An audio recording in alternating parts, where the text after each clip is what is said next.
introductions if you want. She's hitting start. You can always edit the video, right? You can always edit the video. Yes. Stand right here. I'll just hold this for you. Okay, so thank y'all for coming. So this is Dr. Seacrest. He is our Biote mentor. So he has been with Biote for 10 years. So we got trained and then came back, brought it to our practice, and then we in return shadowed him in his practice. We did about 15 patients in one day and just watched him rock out Biote. He's super, super knowledgeable. And he's going to tell us all about Biote tonight. So. Sounds good. I'm going to have you talk to my wife. Okay.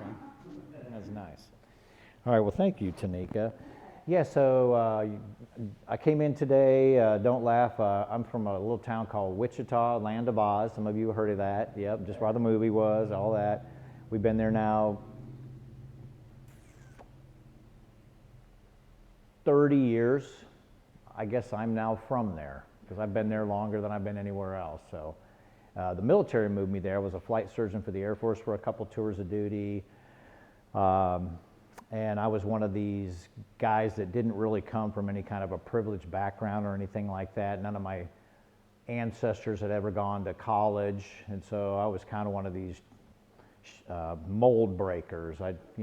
Where I come from, and we're from northeastern Indiana, you go and you go work on the farm or you work in the factory, and that's just what you do, and that's how you grow up, and that's your life. And I just kind of wanted a little more than that. And so I've been one of these childhood dreamer doctors, always wanted to be a doctor.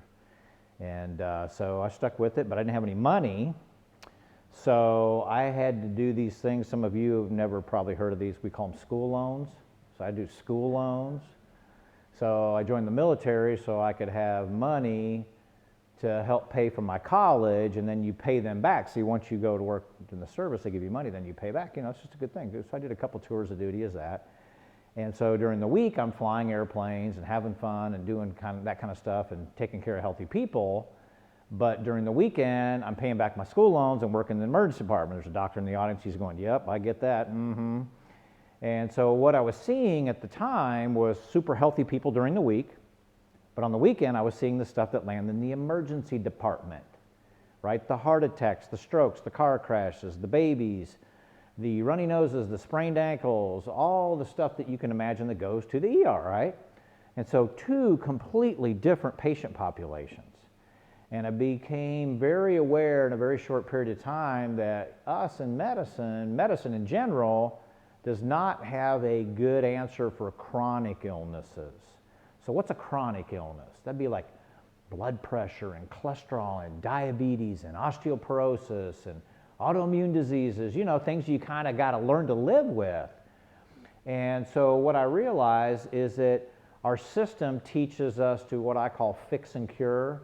And when you go through medical training, they say, okay, if the patient comes in, you make this diagnosis, you offer this fix or this cure. Oftentimes it's in the form of medications or surgery. But rarely does the system teach you how to look for the root cause and then focus on healing. And so that became my interest. If I can find the root cause of a problem and I can shell back the layers of the onion a little bit and I can target healing, now people reduce or eliminate the need for the fixes and cures. So traditional medicine teaches fixing and curing, but it doesn't teach us healing. Now that we have a way to do that. So I think this is, and I hope you can read the slides. Okay, I'm going to do the best I can to tell you what they say. And it says the greatest medicine of all is teach people how to not need it. That's kind of a cool goal, right? So just some things here. We're going to talk about hormones, all right? Hormones. What are hormones, right? So I come out of the military, so they say when you do a military briefing, here's how you do a briefing. You tell them what you're going to tell them, and then you tell them, and then you tell them what you told them. So here's what I'm going to tell you. I'm going to tell you about hormones. We'll talk about the differences between synthetics and bioidenticals, human identical. What are the different ways, delivery systems, they get into your body? How can they help both men and women? Whether or not, what are the risks? People say, oh, if I take hormones, what about this? We're going to talk about what those supposed risks might be, and then whether or not those of you here tonight or those of you on the video are watching to say, is this something that you're a candidate for? So that's kind of how our format's going to go tonight. So there it is. Those of us, there's another doctor in the room beside me, but we all went into healthcare to learn health. But somewhere along the line, they start getting us focused on diseases and treating illnesses and disease, and we start doing what I call disease management. So when I see my patients, by the way, my board certifications are in family medicine. I do all the colonoscopies and the EGDs for our group, have for 25 years. I mean, I've delivered 111 babies, so some people are accusing me of being a real doctor. And so, but we got people, you know, they come in and we treat their blood pressures and their cholesterol and their blood sugars and all that stuff, but we don't stop there.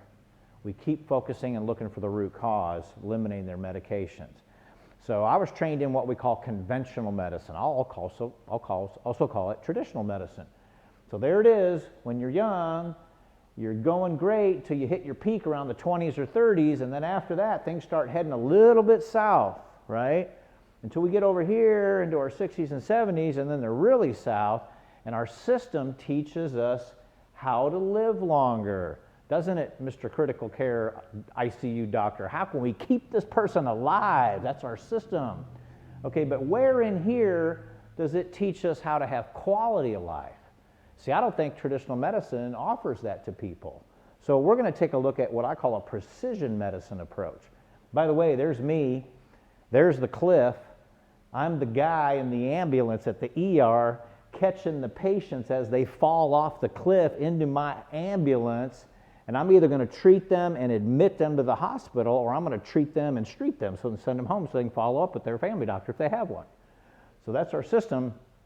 But better yet, what about primary prevention? What about putting up a guardrail? What about keeping them from landing in the ER in the first place? That's our focus tonight. This is the strategy that's going to help you get there. Now, William Osler, some people have heard of him. They call him the father of modern medicine. He says the person who takes medicine must recover twice, first from the illness and second from the medication, meaning the potential side effects of those, okay? I love this challenge given to us about 4,000 years ago. It's the first ancient Chinese medical text that says superior doctors prevent the disease. Mediocre doctors treat it before it's evident, and inferior doctors treat full-blown disease. Now, I say that kind of tongue-in-cheek because we need doctors to treat full-blown disease. But I promise you, what if we can teach them how to not need it in the first place and focus again on how to prevent it so they don't have to go there? So our goal here tonight is this, goal of preventive regenerative medicine. So there's that curve, 20s or 30s, but right here, we keep the descent. We arrest the descent and we keep it going across. We do vitality extension. That's where we're adding quality of life. That's where we're adding a health span, not just lifespan. Do you see the difference? These people are both the same age. I already know which one I want to be, right? So that's kind of cool. That quality of life matters. Basically, it's a functional medicine approach. And I know that's hard to see in the back, but if you put this little blue circle right here, it says depression on it. So if the patient comes in and they show up and they're anxious and their mood is down and they can't sleep and they're shaken and they're contemplating taking their own life and all of that, conventional medicine says, here, let me give you an antidepressant pill.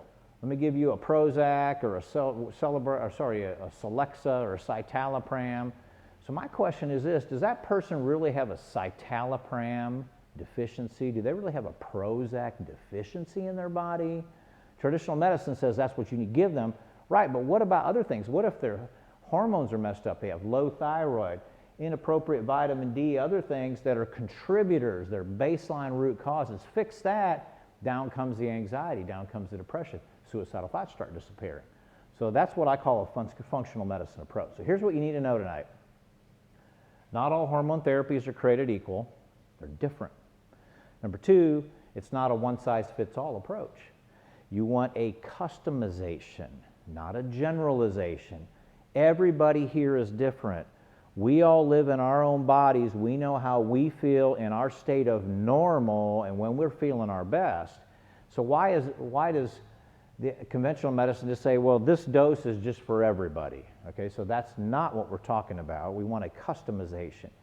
You need an expert. You need somebody like Dr. here and Tanika, and who's ever been to the certification course, which has about 700 slides in it with lots of data and studies, okay?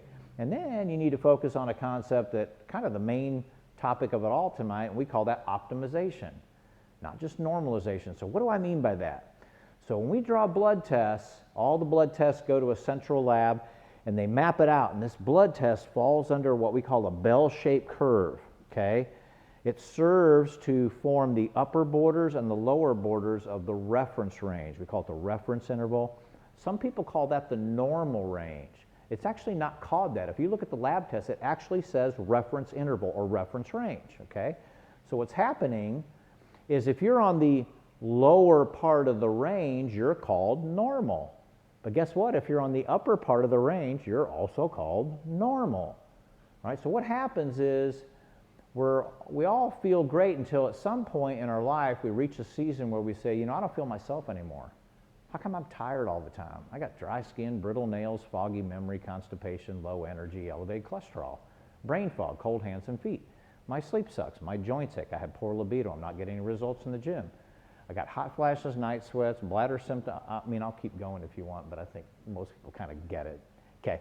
And so what happens is people looking for answers, so they Google it, right? People just Google everything, it seems. And it'll say, like, maybe go get your thyroid checked. Okay, great. So you go get your thyroid check, and there's that curve again, and it lands kind of over here on this side. And then they call you back on the phone. It sounds something like this. It says, hey, Tanika, we got your blood test back. Looks to us like you're in the normal range. That's the words they like to use, okay? But yet you don't feel normal. So what we do is we take that curve, we move it over here. We put your number over here on this side of the curve in that range, and now you feel your best, because that's really where it was 10, 15, 20 years ago at the season of your life, and you felt your best. And it just slipped down here to the other side over time. So when we do that, we call that optimization. So there it is. Optimal labs. You still feel sick, but you're told your labs are normal. Do you see the difference? This is a precision medicine approach. So what do hormones do? They're basically messengers. Has anybody here ever heard of a compound called insulin? 2 of you? How many of you won't raise your hand no matter what I say, right? Okay. Yeah, insulin, right, for diabetes. Okay, that's a hormone. We've heard of growth hormone, right? So testosterone is a hormone, estrogen is a hormone, thyroid's a hormone. There's all these. Vitamin D is actually a pro-hormone. So the question is this: do we lose our hormones because we age, or do we age because we lose our hormones? See, I think the latter is true. So people can say like this, hey, how do you feel? Like this? But you're told your labs are normal, right? Or do you feel like this? Having optimal labs. Or maybe you feel like this, but you don't feel, you're told your labs are normal, or maybe you feel like that, okay? So sound familiar? If I covered some of those lists right there, and you can see this: fatigue, mood swings, anxiety, tension, irritability, lack of sleep, memory loss, depression, loss of focus, loss of libido, bladder symptoms, all that stuff I was telling you, that's hormone related, okay?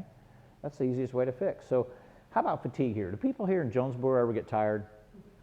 Yeah, do. Okay, so what do you do if you're tired? What do people usually do? I'm tired, I need to do this. Coffee, right? Grab a coffee. How about energy drinks? Energy drinks sold in Jonesboro at all? Okay, what do they sell for, by the way? Anybody know? I don't know. Yeah? Is that the large size? Or? It's a normal one, isn't it? Like a cup of coffee at $7. Okay. What do the coffee sell for? Well, I mean, I don't know. $7, $8. Okay, so $5, $6, $7, $8. Okay, great. I understand. Great. So here's the question: does your body really have a Monster deficiency? Does it have a Starbucks deficiency? I mean, we treat it with that. Think about it, right? So we have fatigue, we have a lack of energy. So the whole issue is, here's what you learn. When you borrow energy from the future, take that energy drink, take that cup. When you borrow energy from the future, you have to pay it back. So I talked to one of my patients recently. This guy comes in, he's mid-20s or something, and I said, hey, let me ask you, do you ever drink any of those energy drinks? And he goes, oh yeah, doc, I take one every day at 3:45. Okay, how come you choose that? He goes, well, because then I drink it and it gives me time to finish my shift, drive home in the traffic, and I get home in front of my TV before the crash hits. So he knows that he has to pay that back in the form of the crash. So he's got it all timed out. So, does he really have a Monster deficiency? Probably not, okay? So his hormones are jacked, and that's what we're talking about. So there's going to be a symptom checklist. You'll have the opportunity to do that. If you're on the video, ask for a symptom checklist. Maybe you have some tonight, maybe not. But that's very important because in precision medicine, we pay very close attention to how you feel. In fact, we use 80% of our decision making weighted toward how you feel and your symptoms. Now, we need lab work, but the weight of the decision is only 20%. It's not the other way around, okay? Conventional medicine says treat the blood test, not the patient. Precision medicine says treat the patient, not just the blood test. See the difference? So that symptom checklist is a very powerful, accurate way to measure your symptoms. It's your assessment of your symptoms, okay? So that goes along with the blood work. All right, so there it is. I love this slide. If you're able to see that okay, as the hormone levels drop, all those symptoms start showing up we talked about. Look at us when you restore them. Back comes the energy, back comes the mental focus, off comes the depression, the anxiety, the sleep gets better, the joint aches get away. So it's all hormone related. So here's what the Biote method teaches us. We balance out 4 main hormones: testosterone, estrogen in women, and we keep an eye on it in men, by the way, thyroid, and vitamin D. And we also use medical grade nutraceuticals to make the pellets last longer and work better. I'll cover that shortly. So about andropause. I think menopause gets so much attention, but let's give the men to go first for just one chance. This fact's about andropause. So here's a fancy name for it. It's just male menopause. That's really all it is. You can call it manopause if you want, right? Real common in men that battle problems with blood pressure, cholesterol, diabetes, chronic illnesses, sleep apnea, weight conditions. It says 20% of the males over 50 have it. It is way higher than that. And those of you who start drawing blood tests, you're going to realize that. I'm not kidding you. I've got plenty of males in the mid to late 20s that have numbers inappropriately low for their youthful age. They got blood levels that of a 50-year-old man, and they're in their 20s. I see it all the time. So men, I would say the majority of men over 50 have it. It's not their fault, but that's their reality, okay? It's linked to heart disease, all kinds of stuff. So testosterone provides major symptom to relief, protect the bones, the brain, the breast, and the prostate, and heart, and relationships, okay? It's present in both men and women. Large amounts in men, smaller amounts in women. Okay, testosterone, did you know that the ovary actually makes more testosterone over the life of the ovary than it does estrogen? So people say, so here's a question I have to you, is testosterone a male hormone? What do you think, is it? Well, yeah, in me it is, but in you, testosterone is a female hormone. It's your dominant hormone. That was kind of cool to learn that, right? Men age 30 to 70 lose 1 to 3% per year. I think it's actually higher than that, starts in the mid-20s. Women start losing it in the 15 years before menopause. Usually it's after the birth of the second child. Down comes the energy, down comes the libido, all kinds of stuff starts happening. 15 years before menopause. And here's really what's going on from a medical standpoint. I don't know if you can see this is like an iceberg, and the tip of the iceberg is only the top 1/8, 1/9 rather, 8/9 is below the surface. That's where all this stuff's going on inside their body. The arteries are clogging, the insulin resistance is climbing, the weight's going up, inflammation in the body's going up. But the guys come in for, at the top, it says hypogonadism or ED. That's just a fancy way of saying, Doc, the plumbing's not working as well. Do you have any of those little blue pills? So I get a lot of those questions, right? So here's probably one of the most important charts. If you want to take a picture of this, you can. The references here, sorry about that. What it does is it shows blood testosterone levels in young men. Okay, so it should be up to 800, 900, 1,000. It's not these days. And when it starts dropping, us men, we gain weight in our midsection and our muscles start softening, and we don't like it. Okay, it bothers us. As it falls below 900, we lose the protection for Alzheimer's disease. In the 800s, our risk for prostate cancer go up, not down. Our bones thin in the 700s, our energy's dropping in the 400s. In the 300s, the cholesterol's rising. In the upper 200s, depression, anxiety, PTSD.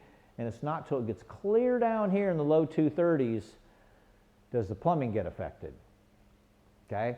I have yet to meet the man that adequately guesses how low their testosterone actually is. because they think as long as the plumbing function, everything is good in their life, and it's actually not the case, okay? So here's the question that we get from time to time. Question is, hey, doc, I heard that if you take testosterone, it might get prostate cancer. Maybe some of you heard that. That myth was perpetuated way back in my medical school days. And this is actually Dr. Morgan Taylor. This is European urology. Abraham Morgan is the chair of urology at Harvard, the most sought after world authority on testosterone there is. He's the kind of guy that has such authority that if you have prostate cancer as a man, you could go to his office, he would insert testosterone pellets in your prostate cancer and watch the tumor shrink, okay? He is the guy. And he says there are 19 studies that shows there is no increased risk in prostate cancer whatsoever in men on testosterone therapy. He said the opposite actually too. Men with low testosterone are at higher risk for prostate cancer. And then when they present, it's more spread. They have a higher Gleason stage. So it's more advanced and a higher stage of presentation. So here's what testosterone does for all of us. It gives us energy, zest for life, improved feeling of well-being, relief from anxiety and depression, improved strength, memory, focus, concentration return. We get better libido and better performance. The ladies get breast protection from breast cancer. Yes, you heard that correctly. It's actually protective for breast cancer. The men get prostate cancer protection. The brain, heart, and bones get protected. The bones get stronger. This is the fastest way to build bone, better than anything else. The body fat starts melting away and going down. Cholesterol starts calming down. This is actually in Journal of Urology talking about all the bad cholesterol numbers go down with testosterone therapy, and the HDL goes up. But there's no prescription drug available on the market that will do all that, certainly with that efficacy and with none of the side effects. So I just throw this up. There's no way you can read that. Basically, it's a heart scan. I went and got what we call as a coronary calcium score. I laid in the scanner. My wife and I both did that, and measured how much buildup I have in my arteries, okay? Now, you can't read that from the back, but I'll just tell you right there, it says my total calcium volume score is 0. Okay, so I'm like, cool. They say in Texas, it ain't bragging if you've done it, so I'm excited about that, right? But then later at the bottom of the report, it says, what's your coronary age? My coronary age, it says, is less than 35. Now, I don't know whether that means 29 or 25 or whatever it means. I'm thankful for that. My wife's is the same, but that's just a valid documenting point that I'm thankful for, right? Okay, so I'm older than 50, that's for sure. How about menopause? Ladies, it's your turn, okay? 3,500 women enter menopause every day. The symptoms start 15 years early. Most are affected more than they realize. They don't really get over it. They don't get through it. They have complete problems, and it sets them up for all kinds of problems, such as heart disease. Before menopause, when they lose their testosterone, their heart attack rate is 1 in 7. As soon as they additionally lose the estrogen, it comes right up to the male counterpart, that in 1 of 3, so it more than doubles. So those hormones are protective for the heart. Estrogen is present in both men and women. Yup, us men have some estrogen. We don't have a lot, we need some. It's important for us men to have estrogen. It's what makes us nice, okay? We need some, right? Some of us know somebody that needs more than others, I guess. Large amounts in women, has 400 functions in the body, helping control things like hot flashes and night sweats and bladder symptoms and joint aches and bone density, lowering cholesterol, preventing Alzheimer's, dementia, those kind of things, protecting the breast from cancer like I mentioned. So hormone therapy is important, big time important. So here's your choices. If you're going to replace hormones or optimize hormones, you have the choices of synthetics. There's the different ways you get the synthetics, or bioidenticals. Bioidenticals are human identical, meaning it's the exact molecular structure as that what we find that is produced by the ovary and the testicle in our own bodies, okay? So there's pills, patches, creams, and then pellets. So this study was released, can you believe it? It's already been 20 years since WHI. 20 years ago, a very large billion-dollar study was published that was flawed. And they didn't come clean on that, and they said, if you take hormones, meaning oral synthetic estrogens and progestins that are made from horses, that you have an increase in stroke, heart attack, breast cancer, blood cancer, and Alzheimer's. And so All this information got put out there. Back in those days, we had these things called magazines. I know you probably don't have magazines now, but they had magazines, and all the doctors got scared to death, and everybody stopped writing their hormones, and we lost an entire generation of women because they could have stayed on their hormones safely because the study was flawed. The actual bad data all came out with oral synthetic progestins and estrogens, okay? Those are the ones that increase the breast cancer and the heart disease and all that. That's not what we're talking about here tonight. It was horse estrogen. The compound was called Premarin. Some of you heard of it as actually Prem-Pro or Provera. That was the compound that did the damage. But they just blanket just says all hormones are in that bad category, and they were wrong. And they now come out and they 20 years later say, yeah, we were wrong, sorry about that. But too bad is what they say, because we've lost a whole generation of women, which is not too bad. So it's horrible. So patches, estradiol, there's ways you put the patch on, stays on 3 days, goes through your skin. Here's the problem. 45% of the skin doesn't absorb the patch properly, so some people don't get it. And then you can put the creams on, but you got to put the creams on a couple times a day, you know, different places, and it can rub off on others. Pets, babies, okay? Here's a popular form for some men is they take testosterone shots.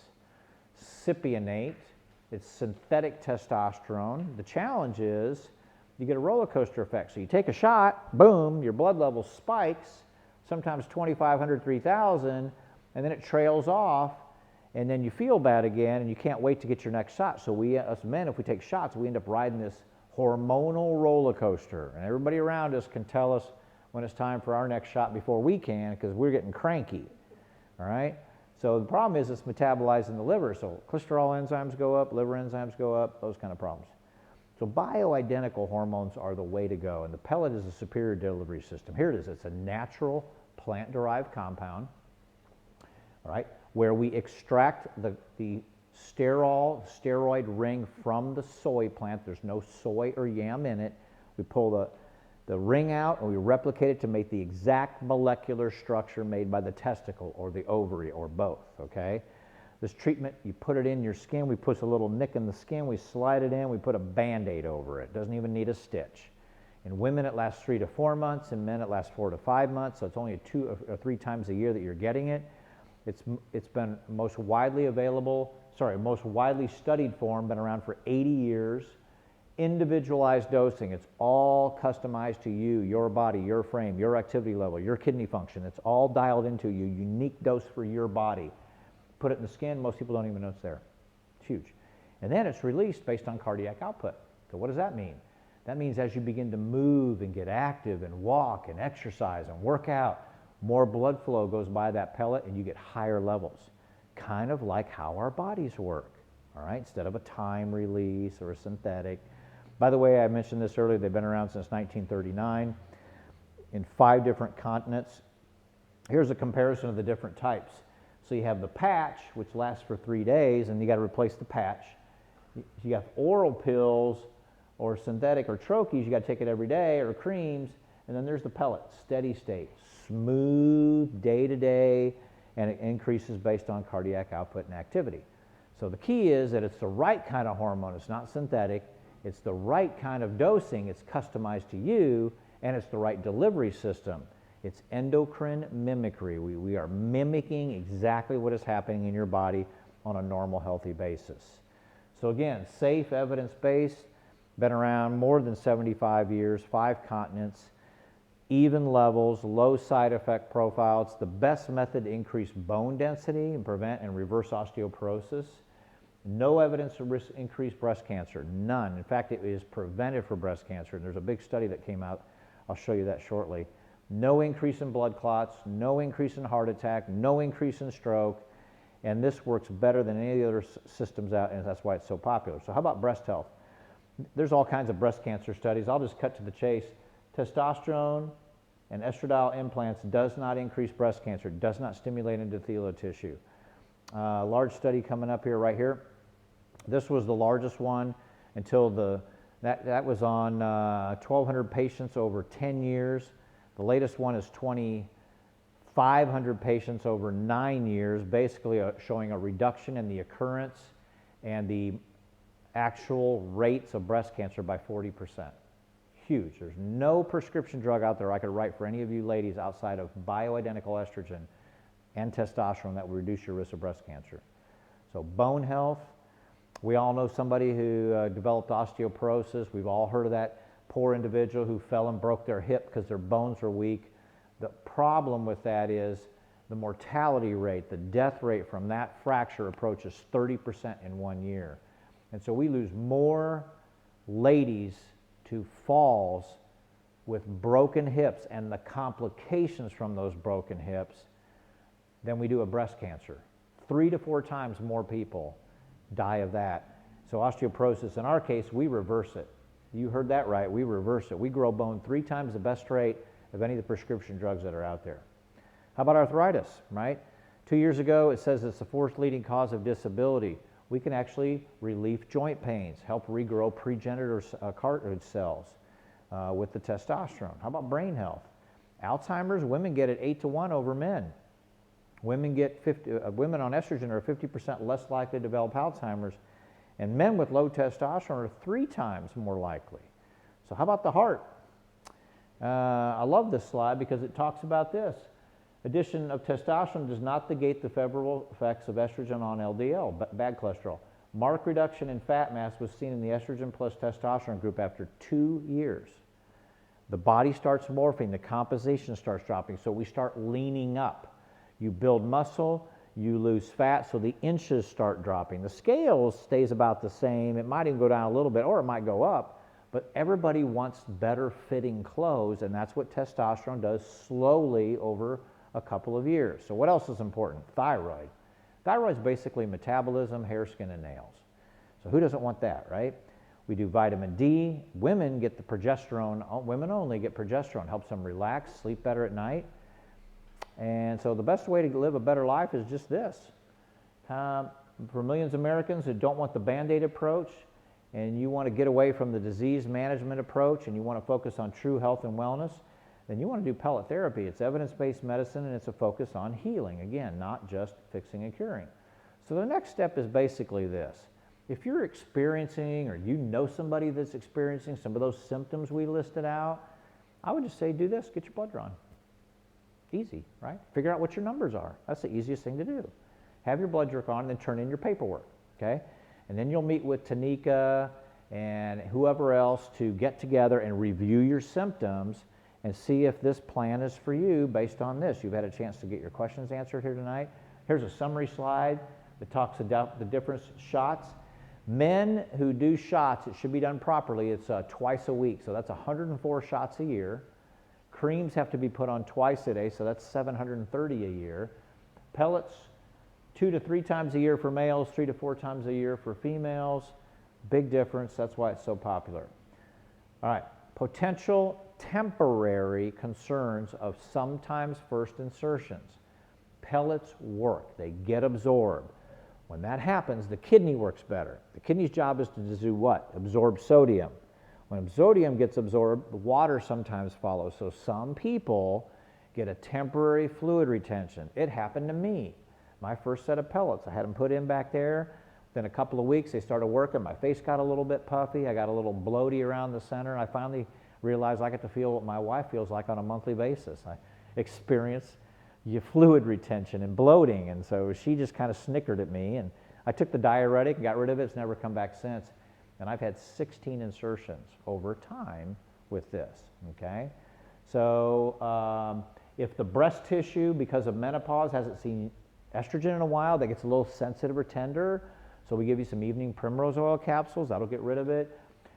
If the uterus starts spotting or bleeding, oftentimes the pellet has uncovered a fibroid or a polyp that's in there. We fix that with progesterone. Some people temporarily get a few mood swings as they reset their hormones back to their younger levels.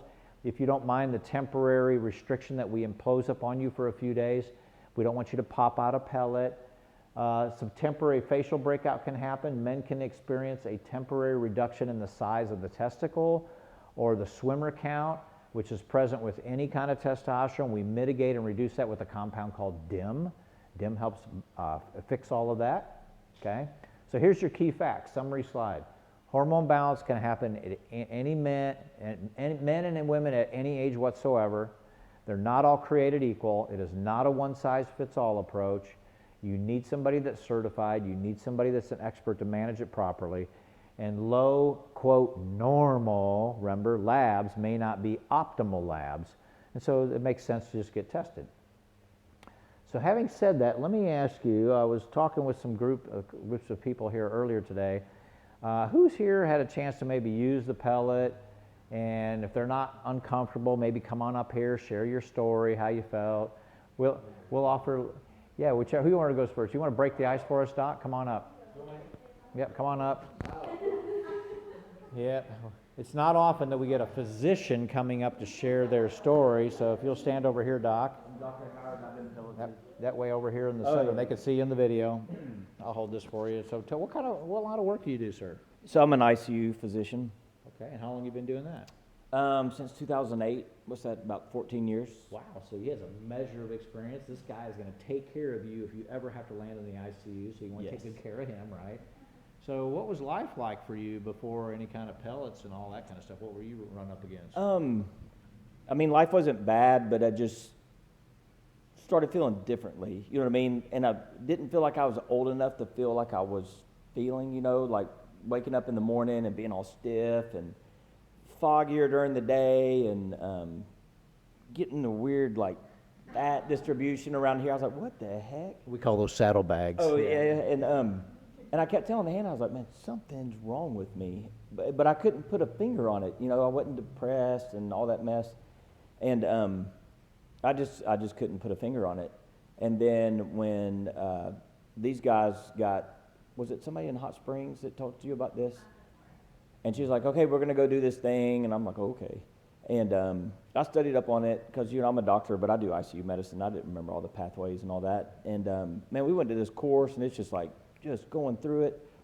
And I was trained conventional medicine. You know, you come in with DKA, I'm going to give you your insulin and do all that kind of stuff. If you come on a ventilator, I know how to troubleshoot all that. And I know the studies behind what I do and all that. But, man, they just presented everything, and they didn't just say, okay, this does this. They also gave the data behind it, and they've got these big studies, and they've got a huge data bank. And a few things in my practice are against what, like, some societies say because their studies say it, but for some reason they don't adhere to it. So it made me a believer while I'm learning about it, because that was part of the process for me. Mm-hmm. So we checked our labs. I think was it the last time we did this? We checked out my labs that night. Dude, my vitamin D was like unregisterably low. My testosterone was way down there. My B12 was way down there. My thyroids were okay. I think I remember they were a little bit over on the bell-shaped curve. And so I was, maybe the third person to get pelleted or whatever.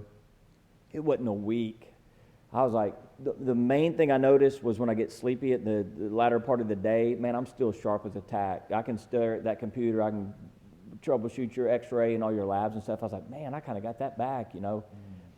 A little bit after that, this started trimming down. I was like, yes. And I don't have time to exercise right now, but maybe soon. And that was without exercise. And the stiffness in the morning that you get, you know, that just completely went away. And I was like, my goodness, something definitely was wrong with me. But I just, like I said, couldn't put a finger on it because I wasn't sick. Mm-hmm. You know, I just felt crappy. And just kind of old, and I'm like, even though I'm up there, no comment. I see Tanner laughing. Yeah, I just didn't feel like I should feel like that yet, and it's gone. It's completely gone. Great. So you're glad you had it done? Beyond any shadow of a doubt. I'm super glad I had it done. You going to do it again? Yes, I am. Notice the long hesitation and pause in his voice, which is not there. Yeah. The key is, though, I will say to this, do it all, you know, because I'm taking my supplements, the vitamin D and all that stuff, because that all weighs in. If you look at the side effects of having low vitamin D, a lot of my symptoms were probably related to that. And that's what I like about this program. It's not just, okay, we're just fixing this. It's very holistic. I like the way it approaches so many different things that contribute to your overall wellness and feeling of wellness. Been very pleased. Absolutely. Congratulations, sir, on your success. Give him a round of applause, right? That took a little encouragement. Anyone else? Anybody else in the background there? Oh, come on up. I don't even know about you yet. Come on up. Come right here. Great. So tell the crowd a little bit about you, whatever you want them to know. I'll just hold this for you, and then maybe how life was before you got any kind of therapy or pellets. Sure. So my name is Kara, and life actually sucked beforehand. I had high anxiety, depression. I was having anxiety and panic attacks like 3 to 4 times a week. I was tired all the time, and I have a 2-year-old, so you cannot be tired all the time. I had horrible mood swings. I couldn't sleep. I was cold all the time, still cold sometimes, but not near as bad as it used to be. And it just kept getting worse. My mood swings were getting worse. I didn't want to speak to my husband. I didn't want to go to anything. It was just rough. So I went to my PCP and was like, hey, something's wrong. I think I need my medicine increased. Maybe I'm bipolar. Something's wrong. And he just said, well, everyone has mood swings, so maybe you just need to talk to your therapist and get over it. Okay, cool. So I left upset, and I went to my OB thinking, okay, she's female. She'll understand. Talked to her about it even more. And and I asked my PCP to run a full blood panel, check my thyroid, and he said no because 8 months ago they were normal. Asked my OB the same thing, and she ran my thyroid, but said that she was not going to check my antibodies unless my thyroid came back normal, even though I asked her to, and then she sent me to behavioral health. So that sucked too. And then I talked to my friend Lisa, who then told me about Hannah. And so I was telling her everything. I was in tears. She actually listened to everything. Didn't just be like, oh yeah, like you need a straitjacket. You know, it was like she actually listened to me and let me know everything. And she did the blood panel, and my vitamin D was an 8. So I do weekly vitamin D shots plus a supplement. I had, with my antibodies, they're supposed to be 0 to 30, and mine were 274. So I'm on a thyroid medication for that. And with my testosterone, it was a 10 as well. So I got the pellet, and So how do you feel after all of this? Amazing. Tell us more. After maybe a week, like my mom could tell a difference, my husband could tell a difference, my neighbor could tell a difference. I'm happier. I don't have the brain fog. I sleep better. Yes, I don't sleep all night every night, but that's because my 2-year-old wakes up. But if he didn't, I totally could. But no, I feel so much better. I want to go do things. I can concentrate better. Everything is better. My relationship's better. It's like when we were dating again, if you get my drift. Because before, I was good with maybe holding hands. So, everything. Hannah literally saved my life. Congratulations on your success. Encourage her, would you? Way to go. It takes a lot of courage to get up here sometimes and just, just be open, but you're not making this up. Yeah. Anyone else? No? No one else? Someone else? No? Yes? You want to? All right. All right, that's fine. You change your mind, you come on up. Hey, so let's just wrap up here. These are just okay.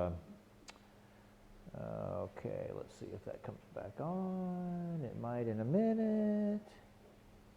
There we go. Okay, so here's basically what patients are saying about it: increased energy levels, restored interest in life, better libido, moods, all the stuff you probably just heard what they just said is all right here. decreased body fat, better capacity for getting in shape, better mental focus, concentration. I got all kinds of, my patients text me stuff. If I ever get, anything you text me and you're my patient, it's going to show up in a presentation somewhere. So they send me pictures. They have all this kind of stuff they send me. It's amazing. I really feel great. So rather than go through all that, let me just, one final slide here. This is core nutraceuticals. Basically, again, to make the pellets work better and last longer, some of the people here shared tonight, they take the vitamin D, they take the compound called DIM, and some of these other things. It's just to make a better quality of life, to make that pellet last longer and do a better job with that. So let's see. Why don't you come on up, Tanika, and share the special good news that you have. Let me ask you, before you do that, is there anybody here that has general questions about the therapy we talked about tonight, okay? We're going to stop the video here in a minute, but if you have questions, I want to respect anybody's personal private medical data, so don't ask me your personal stuff that you don't want the rest of the world to hear. But if you want to ask a general question about hormones in general, or thyroid, or D, now would be a good time, thinking maybe there's other people in the room that want to ask that, okay? You don't have to have a question, but you can, okay? If you don't, that's fine. I'll just tell you, I've been doing this, actually, 5.5 years. I've been playing in the hormone space for 10 to 15, pellet therapy, almost 6. It's been the most remarkable thing I've ever done in medicine. I mean, I could whoop up on a pretty good heart attack and stroke like that if you saw me in the ER. I understand all that, but that's fine. But rare did I get people calling me back saying thanks and all that. We saved their lives, I get that.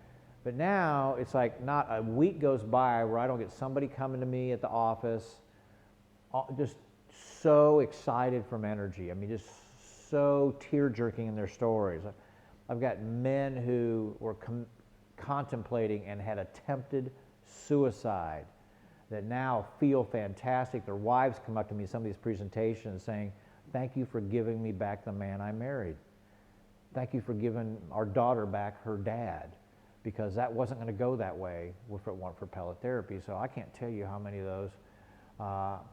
And now we're out teaching other doctors how to do this, and so I congratulate you, sir, for being open-minded to this, and it just makes a big, big difference in a lot of things. So I'm excited for the results. We invite you to get your blood test and see if it's right for you. So with that, let's end the video, and then you come on up here, Tanika, and we don't need